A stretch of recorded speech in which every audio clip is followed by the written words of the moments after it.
নমস্কার বন্ধুরা, বাসন্তী রান্নাঘরে আপনাদের স্বাগত জানাই। আজ আমি হাজির হয়েছি সম্পূর্ণ নিরামিষ ফুলকপি রেসিপি নিয়ে। নিরামিষ দিনে কিংবা পুজোর ভোগে আপনারা এইভাবে ফুলকপি বানিয়ে নিতে পারেন। খেতে কিন্তু অসম্ভব টেস্টি হয়। আশা করি আপনাদের ভীষণ ভালো লাগবে। আমার চ্যানেলটা এখনও যারা সাবস্ক্রাইব করেননি তাহলে সাবস্ক্রাইব করার অনুরোধ রইল। তাহলে আসুন বন্ধুরা, আমরা রেসিপিটা দেখে নিই। এখানে আমি নিয়ে নিয়েছি একটি ফুলকপি আর নিয়েছি দুটো আলুকে ডুমো ডুমো করে কেটে নিয়েছি।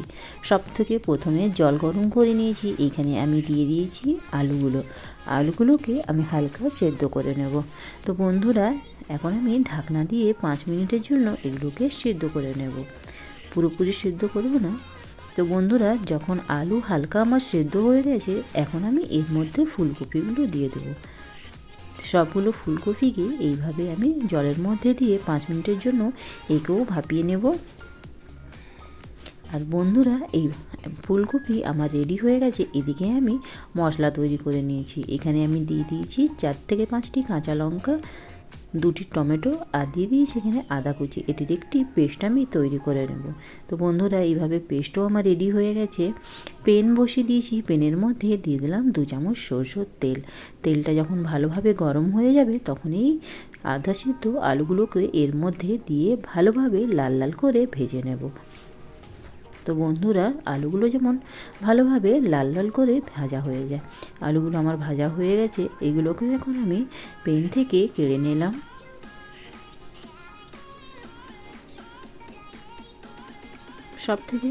প্রথমে সবগুলো আলু আমি পেন থেকে কেড়ে নেব। আর সেই তেলের মধ্যে এখন আমি ফুলকপিগুলোকে লাল লাল করে ভেজে নেব।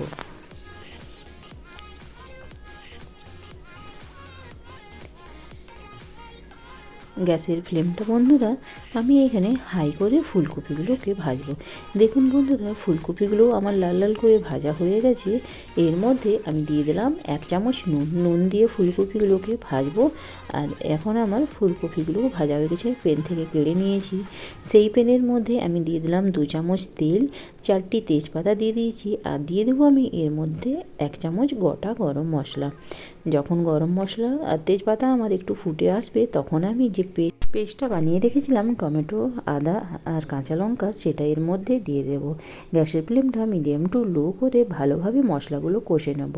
এখন এর মধ্যে কিছু শুকনো মশলা অ্যাড করব। এখানে আমি দিয়েছি হলুদ, গরম মশলা, জিরে গুঁড়ো, লাল লঙ্কার গুঁড়ো আর দিয়ে দিয়েছি ব্ল্যাক পেপার গুঁড়ো। মশলা সবগুলো শুকনো মশলা দিয়ে মশলাটাকে আমি লো ফ্লেমে ভালোভাবে লাল লাল করে ভেজে নেব। মশলাটাকে একদম লাল লাল করে ভাজা হয়ে গেছে। এখন আমি মিক্সার জারের মধ্যে দিয়ে দেব 1 থেকে 1.5 চামচ পোস্ত দিয়ে দিলাম। আর দিয়ে দেবো এর মধ্যে 5 থেকে 6টি কাজু। এর একটি পেস্ট আমি তৈরি করে নেব। আর এখানে আমি দিয়ে দেবো কিছু মটরশুঁটি দিয়ে মশলাটাকে আরও 5 থেকে 7 মিনিট ভালোভাবে ভেজে নেব, যাতে মটরশুঁটিগুলোও ভালোভাবে সেদ্ধ হয়ে যায়। আর বন্ধুরা, এখন আমি কাজু আর পোস্তর যে পেস্টটা বানিয়ে রেখেছিলাম সেটাকে এর মধ্যে দিয়ে দিলাম। ভালোভাবে এখন আমি আর একটু মশলাটা কষে নেব, যাতে মটরশুঁটিগুলোও ভালোভাবে সেদ্ধ হয়ে যায় আর মশলাটাও আমার ভালোভাবে কষা হয়ে যায়। তো বন্ধুরা, যে মিক্সার জারের মধ্যে আমি পোস্তটা বেটেছিলাম তাকে ধুয়ে আধা কাপের মতো জল এর মধ্যে দিয়ে দিলাম। আর একটু এখন আমি ভালোভাবে নেড়ে নিলাম, যাতে গ্রেভিও হয়ে যায়। আর এখন বন্ধুরা, মশলাটা আমার ভালোভাবে ফুটে এসেছে। ফুলকপি আর আলুগুলো এর মধ্যে অ্যাড করলাম। ভালোভাবে মশলাটার মধ্যে ফুলকপি আর আলুকে কষে নেব। 10 মিনিটের জন্য ভালোভাবে কষে নেব একে। আর বন্ধুরা, যখন ফুলকপি আলু ভালোভাবে কষা হয়ে গেছে, এখন আমি এর মধ্যে অ্যাড করব গ্রেভির জন্য। এর মধ্যে আমি 1 গ্লাসের মতো জল অ্যাড করব। ভালোভাবে এটাকে আমি মিক্স করে নিলাম জলের সঙ্গে। আর এখন একে আমি ঢাকনা দিয়ে দেব। 10 মিনিটের জন্য একে ঢাকনা দিয়ে দেবো, যাতে কপির ডাঁটাগুলো ভালোভাবে সেদ্ধ হয়ে যায়। তো বন্ধুরা, 10 মিনিট হয়ে গেছে, ঢাকনাটা খুলে নিলাম।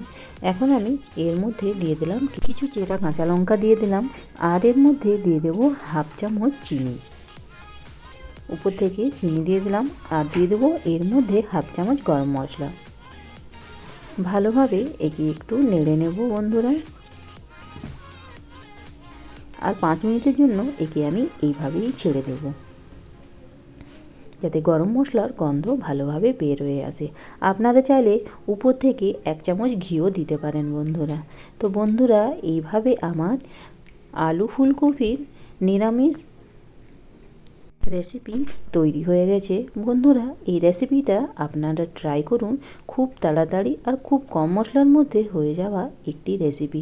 আপনারা এই রেসিপিটা পুজোর ভোগের সঙ্গেও বানিয়ে নিতে পারেন কিংবা খিচুড়ির সঙ্গেও এটা পরিবেশন করতে পারেন। খুবই টেস্টি এই রেসিপিটা। তো বন্ধুরা, রেসিপিটা অবশ্যই ট্রাই করুন।